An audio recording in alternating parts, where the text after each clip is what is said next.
to day 2 of Boston Caribbean Fashion Week. I welcome everyone that is here today, and thank you all for coming out.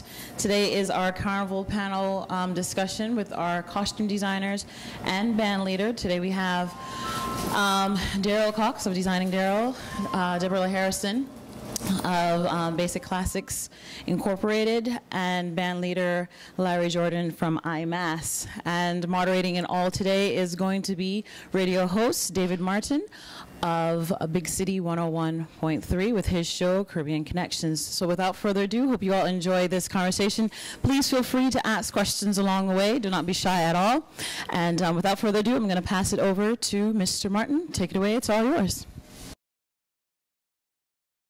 So, as far as the beginnings of becoming a designer, so it pretty much started for me. I've been doing this, I guess, ever since walking, talking, whatever. You know, in Trinidad, I'm originally from Trinidad, and you pretty much play mass. That's what you do. That's what your yearly calendar is at. As a kid, you have your Christmas, you have everything else, and then it's carnivals. But I always used to notice when I'm playing mass, I always wanted to do something a little bit more to the costume, whether it be to make it stand out or to just, you know, best someone else in my group or something like that. And then it evolved actually when I migrated to Boston and worked with different bands and that kind of stuff. The folks in, you know, they really tell you that America is a land of opportunity, and really and truly, if you really put your mind to it, and there are resources available to you, whether it be online or so on and so forth. So one of the first places I started was through the City of Boston. They have an excellent program where they certify artists. So if you have any type of craft whatsoever, you can get certified through the City of Boston, the Boston Redevelopment Authority, known as the BRA. They will certify you as an artist, but they also coach you as to certain things you want to collect. And I use that as a learning tool. So whether your work has ever been published, even if you did something like this and a nonprofit organization decided to feature you, keep those things. Keep your pictures on flyers or your names and papers and that kind of stuff. And then the city will review it. There'll be a panel. I actually sit on the review panel. Once you're an accredited designer, you're an accredited designer, an accredited artist with the city. You're there for 5 years, and you can sit on a panel and review your pairs, and you get them certified as well. It works out so that you can get reduced housing, so that you can perform your craft, or you can just get yourself more exposure through the city. So there's a lot of resources. So I use that as a tool to hone my craft of designing, and through that, I was able to get additional exposure. So my name is out there in New York, as my friend here is also designs in New York, Toronto, the Cayman Islands, Trinidad, Miami, Atlanta. So I pretty much run my game many different areas. So the brand is out there, Designing Daryl. My name's Daryl Cox, but the brand Designing Daryl actually precedes me. A lot of followers on Instagram, Facebook. I mean, you have to also incorporate social media. And then that will allow you to jump into the actual crux of the question, which was how much does costumes cost? Depending on who makes your costume, you can associate the cost. I mean, we all know we can go buy a bag from Ralph Lauren, or we can go to Polo Association. We know what we'll pay. If you have a Ralph Lauren of a designer designing your costume, you're not going to get the same price that you would pay from Polo Association. So because of the background that I've developed over some time, my pricing is a lot different. It's a lot more expensive, but my materials also is a lot more expensive. Once people can pay for those things because of the price I command, I can go buy the more expensive costumes to make more expensive products for folks. So pricing for costumes really does fluctuate, and it also does depend on who's designing your stuff. It depends on the client, you know. So if the client, they tell me their theme, if for instance, the theme for Miami right now that I'm working on is basically carnival addiction. So they threw out certain addictions, and the first thing I thought of was wildlife. And when I think of wildlife, I don't necessarily think of wild animals. I think of wild flowers, you know, the flowers that have the freckles inside of it. So I start off with that, with what exactly do I want to do with the theme. Then I start off with, okay, how does the flower look like? Then I go with, okay, let me go in the store and go shopping for gems and stuff like that. And I'm a woman. I can't help myself. Once I go in the store, it's like a candy store for me. I want everything, and I want the most expensive things. So really, my stuff is I feel like it is always expensive because I have expensive tastes. So with the cost, I don't really care too much of how much it will cost, really, because I just like the way it looks. If it looks good, then that's what I'm going with. Price doesn't really it doesn't really matter for me.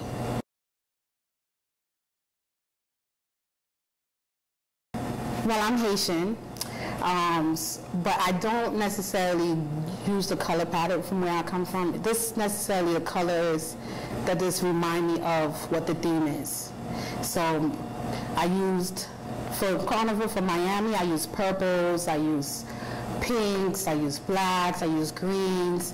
I use all different exotic colors because it's also Miami. Miami, when you go to Miami, you see the palm trees, you see the blue ocean. So it's also where I was designing for too. So no, not necessarily where I'm from, but actually where the carnival is going to be held. I do take that in consideration. That's an interesting question. So some people do design costumes based on the countries that they're from or whatever the case might be, but it's difficult when you're from Trinidad because that's kind of we can debate it, but it's the disputed birthplace of Carnival, at least the Carnival in the style that we know. So to have a red, white, and black section really doesn't really make sense for us. We design however it's from. But I also want to touch on the color palette that you pretty much say. Most designers or most bands usually design under the fantasy realm. So you can pretty much go crazy and, like my friend here, go to the store and pick whatever colors that you want to use to play in a particular presentation. That's under the fantasy umbrella. Unless a band makes the conscious decision to stick to a theme, for example, warrior, like a New York band has done, or Grease or something, or whatever popular show that's out there, and they choose to make that a theme, then you're relegated to the colors that are in there. And still, even within that, in that palette, if you will, or within that theme. For example, warrior, you can have a fantasy warrior where you just throw whatever color you want to put in there and give them a sword, and all of a sudden it's a warrior by definition because of that sword. So stick to the basics, right? you try your best to stick to whatever theme that it is, but it really doesn't boil down to your country color, although I will defer to my friend here who's Bajan. I do see sort of like an upsurge on any Bajan band out there just having a blue and yellow section. They're just partial to blue and yellow. Brilliant color combination, but they're just partial to blue and yellow. What do you say to that? I agree. That's mainly because we're a town of Trinidadians, so and are very vocal about their heritage and very prideful about their culture. So we kind of got to do it for us too, you know what I mean? And we don't have too many opportunities to do that. So Carnival time, that golden blue looks good in the sun.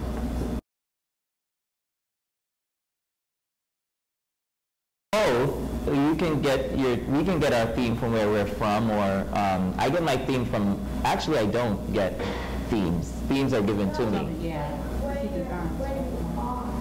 Where I am, if I get a theme from there, not necessarily.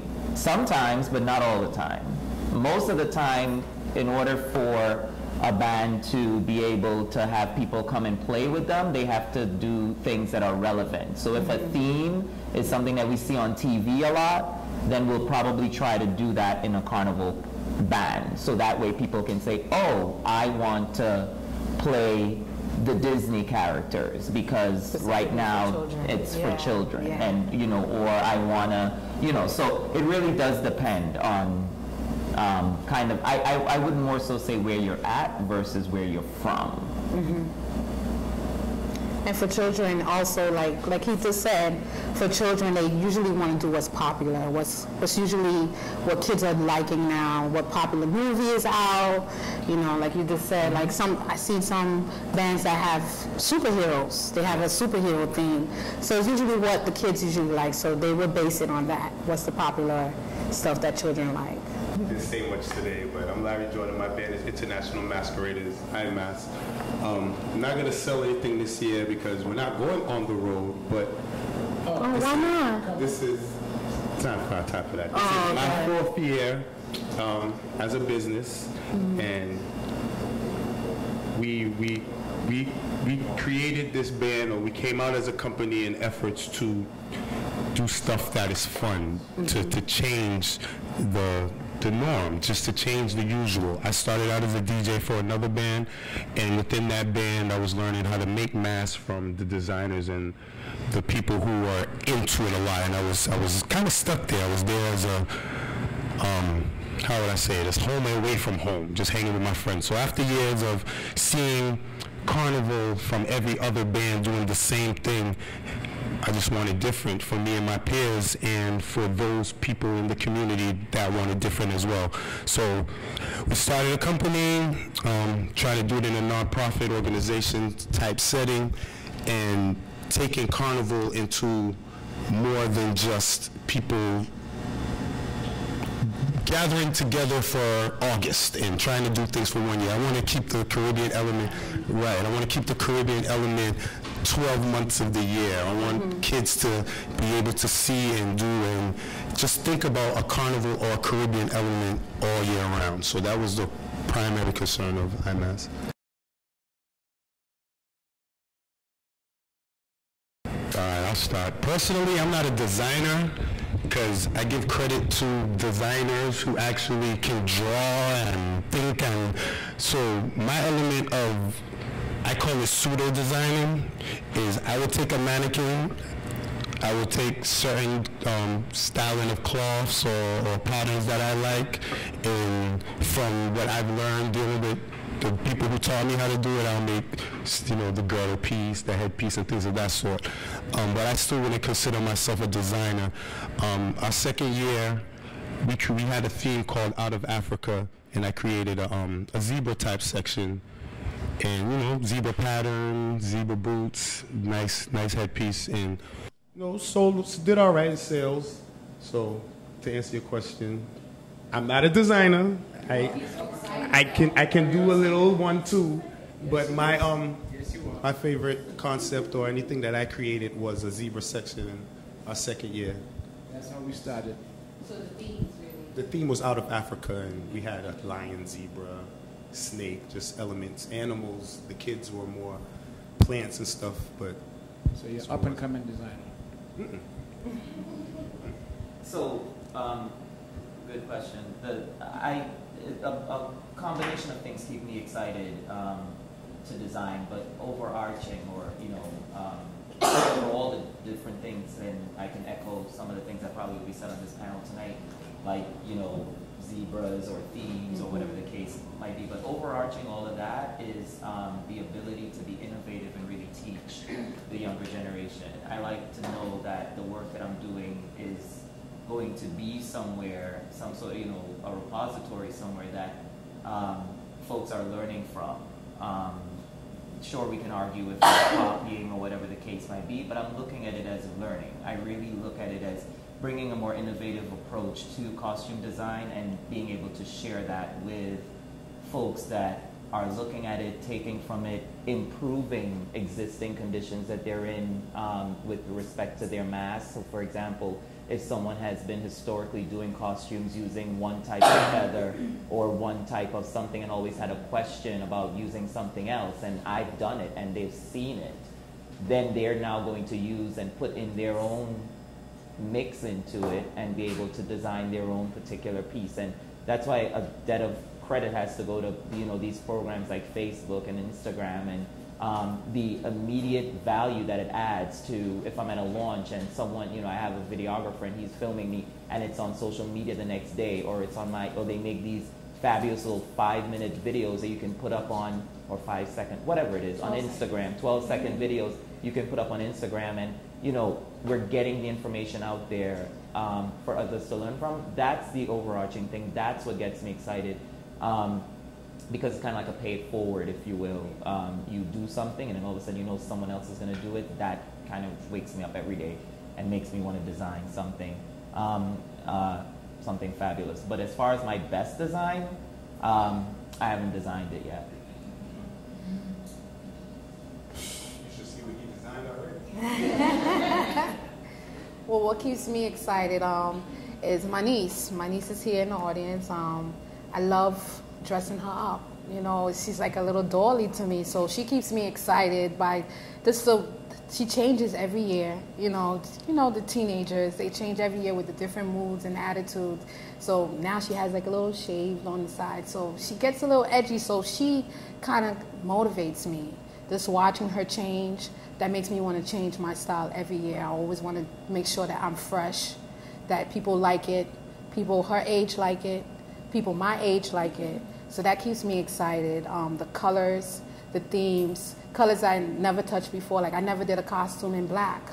And she's telling me like, no black. And I really want to do that. So I want to see, like I want to push myself. So that keeps me excited. And then also designers like Designer Daryl, you know, so I stalk his page. He probably doesn't know that, but I stalk his page and his designs are beautiful. So him watching his stuff, like you said, the social media, being able to see his work online, and I don't even have to meet him, and that keeps me excited too, because I'm like, wow, look what he's doing, look what feather he's doing, look at his headpiece. I need to do better. So that keeps me excited as well.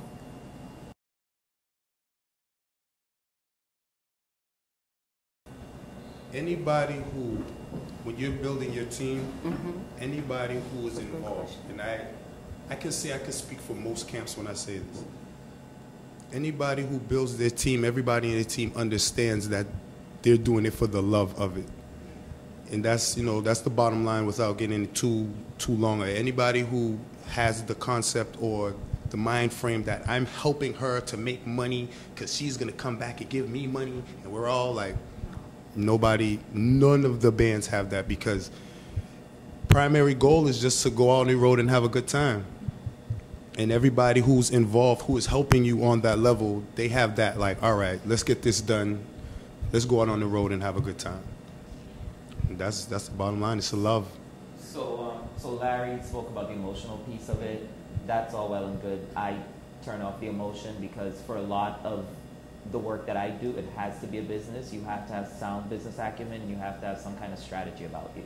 You can't just, oh, it's for the love, so I'm going to show up 5 minutes late for something, or I'm going to stick, 5 gems less because they're going to all share that same love. No, that when they're sharing that real money, it becomes something very real. It now turns into something very tangible, and we have to produce something that people will generally be pleased with. So as far as when I'm building my team, or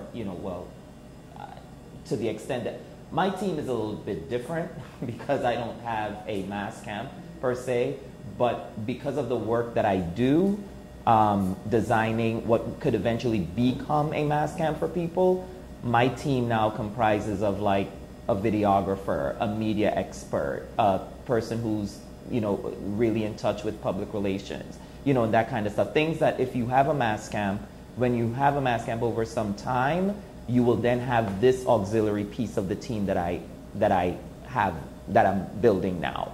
But if I were to speak on a mass camp's behalf, because I did run a mass camp a while ago, you need to have people that are really serious. They need to strip away the love, not that I'm discrediting the love, because they all have it innately, but they need to strip away that love, and they need to really turn into businessmen and women, because when we're exchanging money, no one wants to hear love anymore.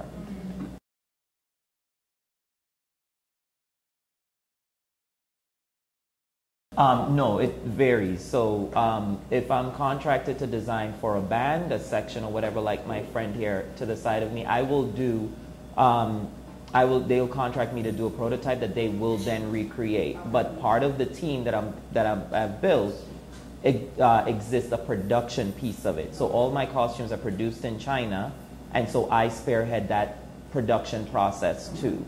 So that way, all they really do have to do is fund. It's almost like they have to fund an initiative, and the initiative is me doing the design for you. And then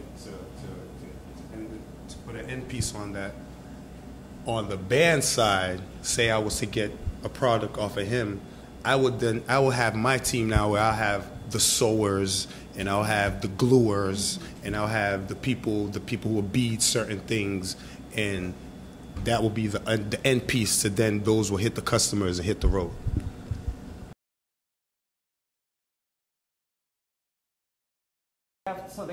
make a decision, right? They have to make a decision because at the end of the day, so one thing I don't do is I don't pigeonhole myself, or I certainly don't contract myself and say if I do something for you, it's going to do this, right?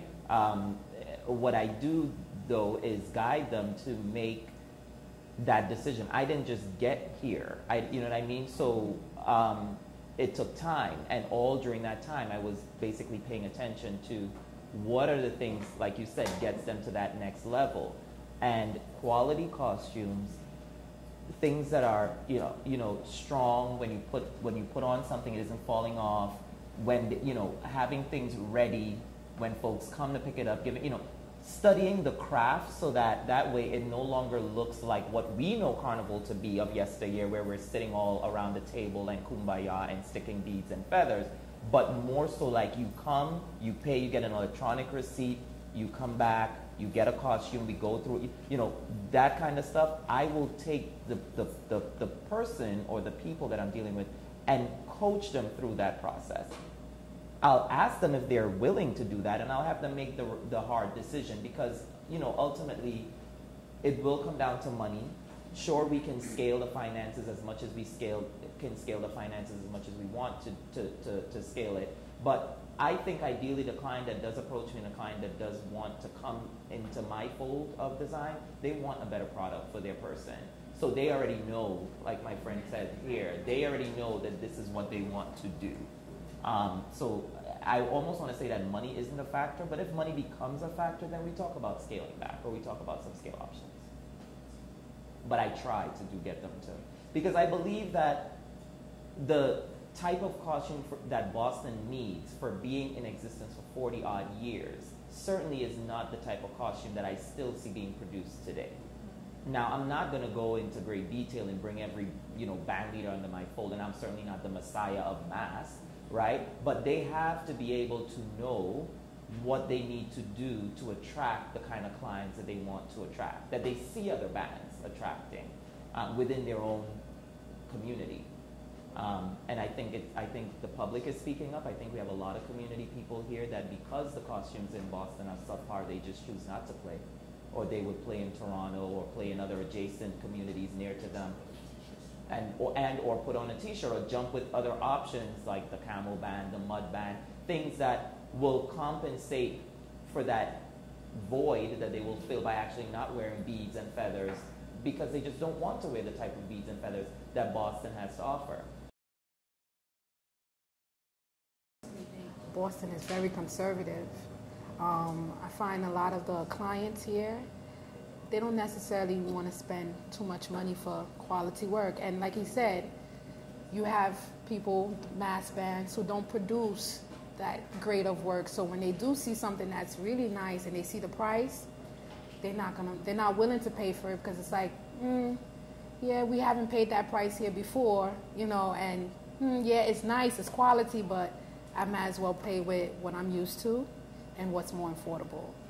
But I do notice that Boston people are more conservative. Yeah. I like more sexy stuff. Like what I've noticed is seeing the same designs over and over. This is a different color, this is a different gem choice, but it's the same over and over. So they're not giving the audience anything to really look forward to, really. Boston, you know, I don't think, you know, the mass bands has been successful giving the audience, you know, new stuff, something new, something more innovative, something fresh. You know, you're seeing the same things over and over. And if I could just interject though, and just answer more directly the audience's question about what is lacking. That was your question, correct? What do we observe as lacking in Boston? So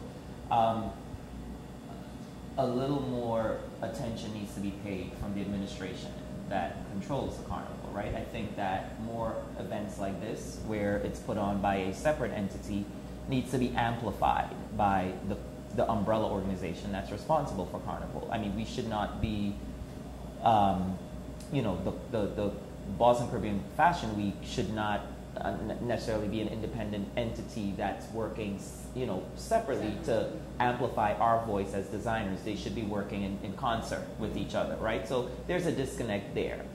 the other thing that is not necessarily amplified as much is that a lot of people that play mass are well-traveled. They travel to many different islands, countries, and see what carnivals are like. So it's natural that they will want that for their own home state. So when you go to Toronto or even New York, well, I'll use the two separate but similar examples. So you go to Toronto to pick up a costume or even to go to a mass camp, and it's acres, sometimes old abandoned warehouses that they've negotiated so that folks can build their costumes and welcome people to come see costumes. So it's, you have space, you have square footage of real square footage, not your home, not a basement, not a living room area. So it should be thought through strategically by an administration to do that. If it's New York, for example, and you're in New York for Labor Day, it's on the TV, it's on the radio. They have much more organized in terms of, they have much more organized, a much more organized system for getting the media involved in amplifying the voice of the Caribbean people, because they do make a considerable percentage. If you approach the administration, they will tell you it comes down to votes or your stats or what you have. But really and truly, I don't think our Caribbean nationals really count themselves to really know that, you know, if I'm a Caribbean person, if I'm a person of Caribbean descent and I have a Caribbean child, even though that child's American, that is still a Caribbean vote. So don't pull it, don't be, you know, it may be an American vote per se, but it is a Caribbean vote because I have Caribbean parentage. So it's obvious my child will feel a Caribbean need. So I think the administration needs to really take a careful look at what's happening. Some may say it's too, actually I say it's too late, only because I've seen, actually have not seen all 41 years, but I've seen a large amount of years. But the administration does need to take a look at what the carnival is like and be able to help us better amplify that.